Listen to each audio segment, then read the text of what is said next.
झोपेतून उठल्यावर मला नेहमीचीच सवय होती की टूथब्रश घेऊन बाथरूममध्ये अंघोळ करायला जातो. त्या दिवशीही मी तसंच केलं आणि बाथरूमचा दरवाजा उघडला. तिथे दिसलं की कोमल मामी अंघोळ करत होत्या. दरवाजाची कडी आतून लावलेली नव्हती. ती दोन्ही हातांनी केसांना शॅम्पू करत होती आणि तिचे डोळे बंद होते. त्यामुळे तिला थोडा वेळ लागला हे जाणवायला की मी तिच्या समोर उभा आहे. त्या क्षणी मी जे पाहिलं ते मी कधीच विसरू शकणार नव्हतो. तिच्या त्या पोजमध्ये तिचे दोन्ही मला बघत होते आणि मी त्यांना पाहत होतो. तिने अचानक डोळे उघडले पण तिला काय करावं समजलं नाही. त्या क्षणात मी बाथरूमचा दरवाजा लावून घेतला आणि माझ्या खोलीत गेलो. माझ्या डोळ्यासमोर त्या दृश्याचे चित्र जात नव्हते. कोमल मामीची ती पोज आठवून मी खोली बसून माझ्या साथी सोबत मज्जा करत होतो. हे करत असताना अचानक कोमल मामी माझ्या खोलीत आल्या. मी घाबरलो आणि पटकन ते सर्व झाकून ठेवले. पण त्यावेळी कोमल मामीने मी काय करत आहे ते पाहिलं होतं. नमस्कार मित्रांनो, माझं नाव मनोज आहे. पण सगळेजण मला प्रेमाने मन्या म्हणतात. माझं वय 21 वर्ष आहे. मी दिसायला अगदी देखणा नाही पण इतका साधा सुद्धा नाही. माझे डोळे, नाक आणि कान व्यवस्थित आहेत. आमच्या घरी जेवण बनवायला आणि धुणी भांडी करायला तारा मावशी येते. मी तिला मावशी म्हणतो. ती तिथेच आमच्या घराजवळच्या चाळीत राहते. ती रोज सकाळी 7 वाजता येते आणि माझ्या व वडिलांच्या डब्याची तयारी करते. तारा मावशी रात्रीचं जेवणही तयार करून बाकीची सगळी कामं करून दुपारी 1 ते 2 वाजता निघून जाते. तिच्याकडे घराची एक चावी असते आणि आम्ही ऑफिसला गेल्यावर ती सगळी कामं आटोपून मग घरी जाते. संध्याकाळी आम्ही घरी आलो की जेवण गरम करून खातो. तारा मावशी दिसायला खूप सुंदर होती. मित्रांनो, आता पुन्हा आपल्या गोष्टीकडे वळतो. ही गोष्ट 6 महिन्यांपूर्वीची आहे. त्यावेळी मला नोकरी लागली नव्हती आणि मी घरीच एकटा असायचो. बाबा एकदा म्हणाले, तू एक काम करतोस का? इकडे बोर होत असशील तर गावाला जाऊन ये काही दिवस. मामा मामीकडे राहून ये, तिथं थोडा बदल होईल आणि मनाला फ्रेश वाटेल. त्यांनाही आनंद होईल आणि तुलाही कंटाळा येणार नाही असं बाबा म्हणाले. मी लगेचच सहमती दर्शवली. बाबांनी माझं ट्रेनचं तिकीट बुक केलं. दुसऱ्याच दिवशी सकाळी मी रेल्वे स्टेशनहून ट्रेनमध्ये चढलो. प्रवास साधारण 7 ते 8 तासांचा होता. शेजारच्या सीटवर एक गोरीगोमटी सुंदर काकू बसली होती. तीही एकटीच प्रवास करत होती. माझं तिच्याकडे लक्ष जाताच मला काहीतरी वेगळं वाटायला लागलं. ट्रेन सुरू झाली आणि खिडकीतून थंडगार हवा मस्तपणे येऊ लागली. गार हवा येत असल्यामुळे शेजारी बसलेल्या काकूला झोप लागली होती. ती झोपेत डुलक्या घेत होती आणि मी काळ्या डोळ्याने तिला पाहत होतो. थोड्याच वेळात तिने झोपेत तिचं डोकं माझ्या खांद्यावर ठेवलं. तिचा स्पर्श होताच माझं मन थोडं विचलित झालं आणि शरीरात एक वेगळीच संवेदना जाणवली. जीन्स पॅन्टमुळे माझा महाराज चांगलाच अस्वस्थ झाला होता.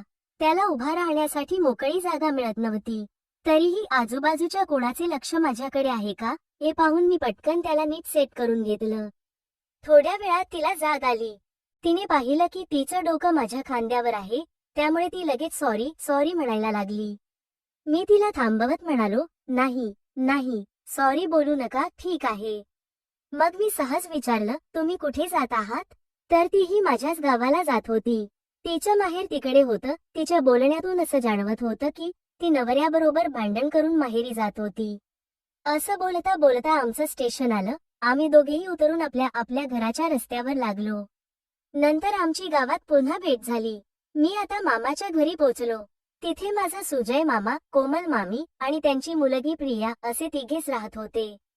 संध्याकाळ झाली होती. सुजय मामा शेतीच्या कामाला गेले होते आणि कोमल मामीने मला अंघोळ करून घ्यायला सांगितलं.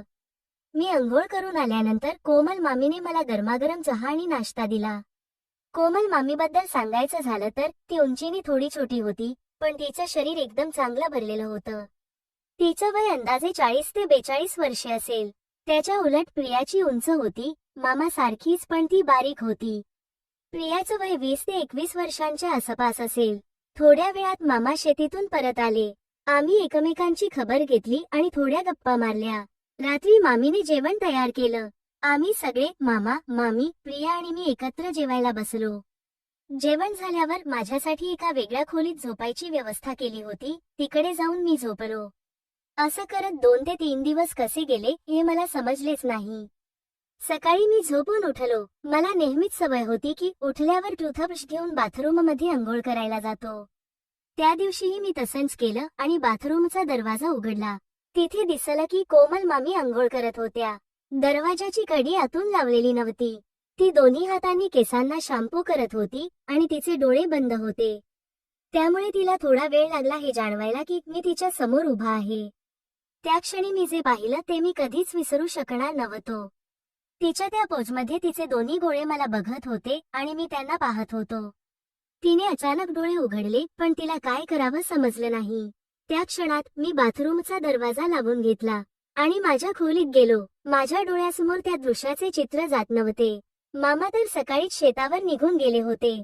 कोमल मामीची ती पोज आठवून मी खोली बसून माझ्या साथी सोबत मज्जा करत होतो. हे करत असताना अचानक कोमल मामी माझ्या खोलीत आल्या. मी घाबरलो आणि पटकन ते सर्व झाकून ठेवले. पण त्यावेळी कोमल मामीने मी काय करत आहे ते पाहिलं होतं. कोमल मामी म्हणाली, माझी आठवण करून तू रूममध्ये हे करत असणार हे मला माहिती होतं, म्हणूनच मी इथे आले आहे. मी म्हणालो, मामी मला माफ करा, पण तुझं सौंदर्य पाहून मी थांबू शकलो नाही. कोमल मामीने मला तिच्या जवळ घेतलं आणि म्हणाली, आता तुझा उत्साह कुठे गेला? तिने हसत हसत मला बेडवर बसवलं आणि आम्ही गप्पा मारण्यात गुंतून गेलो. माझ्या ओठांवर एक हलका स्पर्श करत ती म्हणाली, आता काळजी नकोस, मी तुझी दोस्त आहे. तिने आतमध्ये काहीही घातले नव्हते. मी विचारलं, मामी प्रिया तर येणार नाही ना? ती हसून उत्तरली, नाही येणार, ती तिच्या मैत्रिणीकडे गेली आहे. असं बोलून तिने माझा महाराज बाहेर बोलावून घेतला. मी आता थोडा चुकचुकत होतो, पण मीही थोडा उत्साही झालो. मग ती मला साथ देऊन बेडवर बसली आणि तसल्या गप्पा गोष्टी करू लागली. असं वाटत होतं की ती खूप दिवसांची उपाशी आहे. कोमल मामी सोबतच्या त्या क्षणात मला अचानक असं जाणवलं की कोणीतरी खिडकीतून बघत आहे. पण जाऊन पाहिलं तर तिथे कोणीच नव्हतं. आम्ही आमचा कार्यक्रम 10 ते 15 मिनिटे चालू ठेवला. नंतर कोमल मामी पण खूप खुश झाली आणि रूमच्या बाहेर गेली. दुपारी कोमल मामी मामासाठी जेवण घेऊन शेतावर गेली. मी पाणी प्यायला म्हणून किचन मध्ये गेलो. पाणी पिऊन परत येत होतो तर मला मामा मामीच्या रूम मधून आवाज आला. मी दरवाजाच्या फटीतून पाहिलं तर प्रिया एकटीच आनंद घेत होती. मी खिडकीतून तिच्याकडे बघत होतो. अचानक प्रियाने हसून म्हटलं, मनोज मला माहित आहे की तू मला बघतो आहेस. आत ये, नाहीतर मी पप्पांना सांगेन की तू आईबरोबर काय करतो आहेस. मी घाबरलो आणि रूम मध्ये गेलो. प्रिया जरी बारीक असली तरी तिचे ते मात्र मोठे होते. तिने मला आणि कोमल मामीला एकत्र पाहिलं होतं आणि आता मला समजलं की तिच्यासोबतही थोडा वेळ घालवावा लागेल. यावेळी मी घाबरलो नाही तर आनंदाने तिला मिठीत घेतलं आणि तिला हळूवार माझ्यात सामावून घेतलं. ती पण आता तयार झाली होती. तिच्या अंगावर काटे उभे राहिले होते आणि मी त्यांना पाहून हसत राहिलो. नंतर आम्ही प्रोग्राम सुरू केला. करते वेळी मला समजलं होता की प्रियाने ह्या अगोदरही काम केले आहे, कारण ती वेगवेगळ्या प्रकारे मला साथ देत होती. 1 तास काम करून आम्ही थोडा आराम केला. नंतर पूर्ण फ्रेश झालो आणि अंगणात येऊन बसलो. तेव्हा मी प्रियाला विचारले, तू ह्या अगोदर पण काम केले आहेस ना? तर ती म्हणाली, हो, गावामध्ये जयेश आहे ना त्याचा बरोबर, आणि मी त्याच्या बरोबरच लग्न करणार आहे. मी मनातल्या मनात म्हणालो, बर झालं, नाही तर माझ्या गळ्यात पडली असती. मी 20 ते 25 दिवस गावामध्ये राहिलो. खूप मजा केली. तसेच कोमल मामी आणि प्रिया बरोबर खूप वेळा कामही केले. प्रिया आणि माझी गोष्ट कोमल मामीला शेवटपर्यंत कळू दिली नाही. तर मित्रांनो, अशा प्रकारे ही माझी स्टोरी होती. स्टोरी तुम्हाला कशी वाटली हे मला कमेंट करून सांगायला विसरू नका. कथा आवडली असेल तर आपल्या चॅनलला सबस्क्राईब करा. झोपेतून उठल्यावर मला नेहमीचीच सवय होती की टूथब्रश घेऊन बाथरूममध्ये अंघोळ करायला जातो.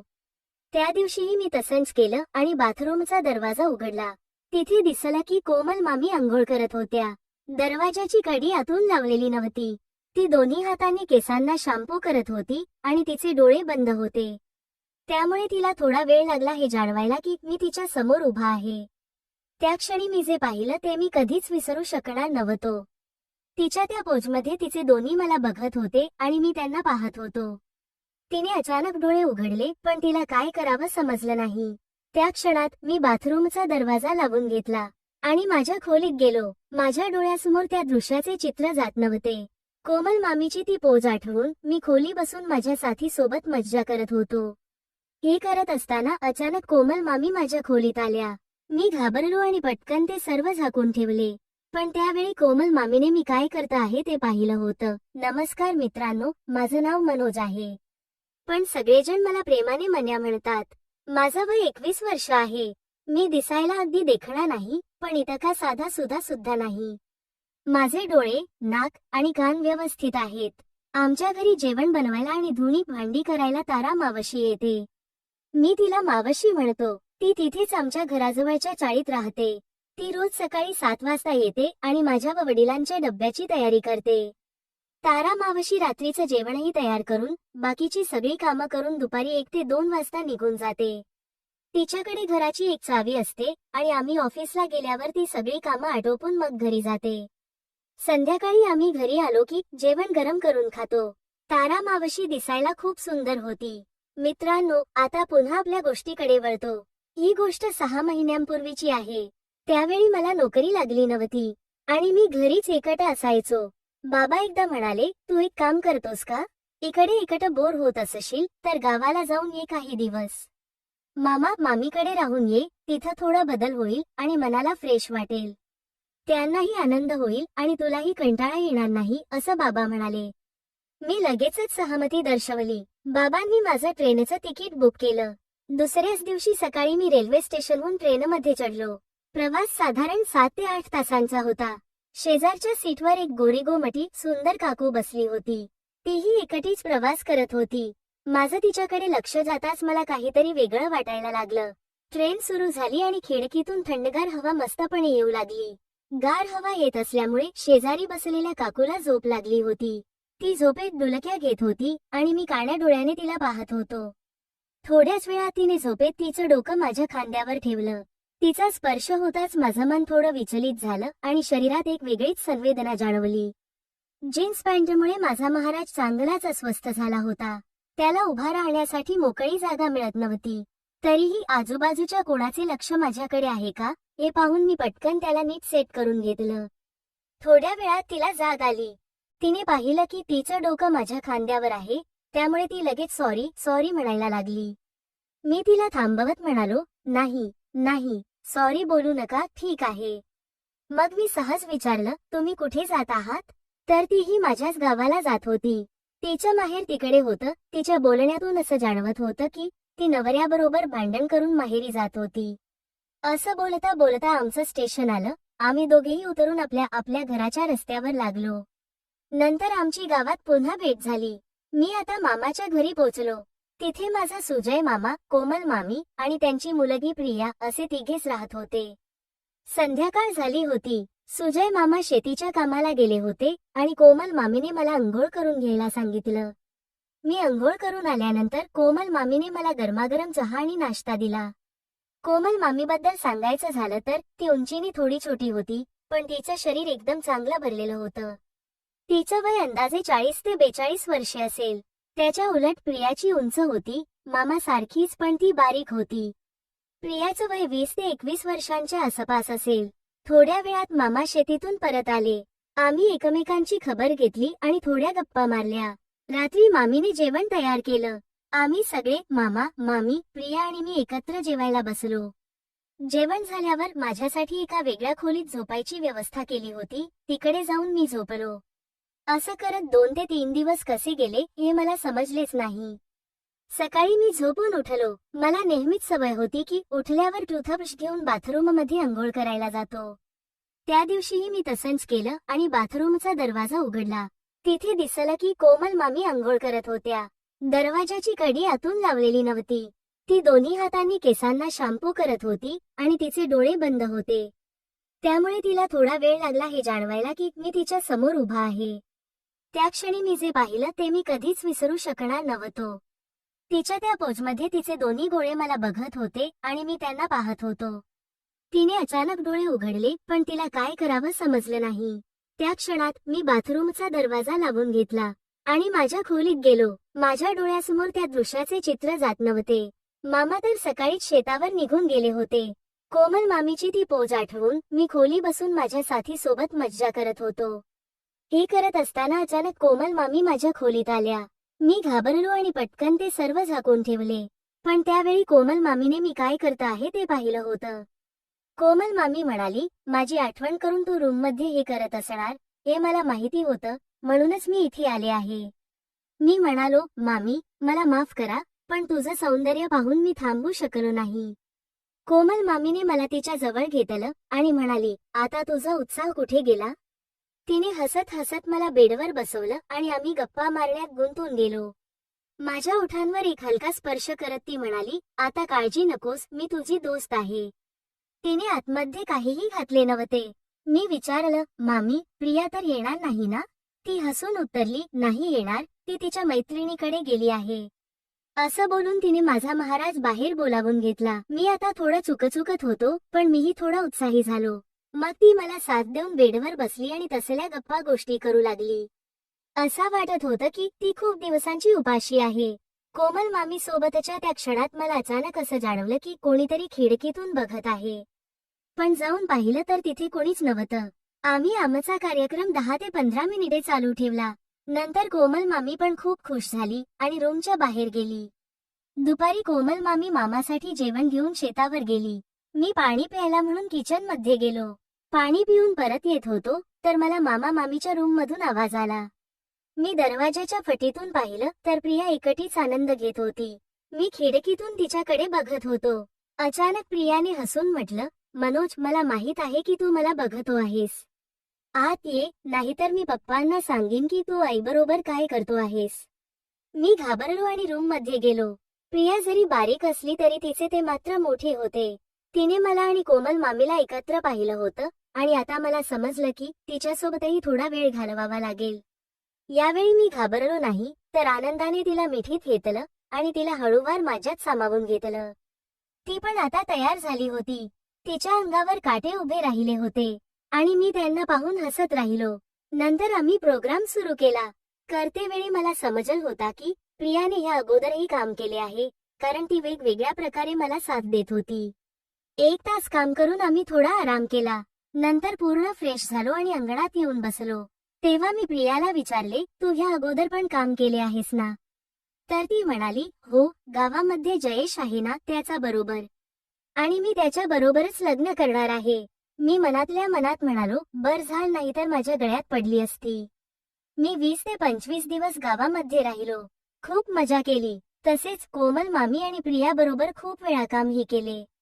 प्रिया आणि माझी गोष्ट कोमल मामीला शेवटपर्यंत कळू दिली नाही. तर मित्रांनो, अशा प्रकारे ही माझी स्टोरी होती. स्टोरी तुम्हाला कशी वाटली हे मला कमेंट करून सांगायला विसरू नका.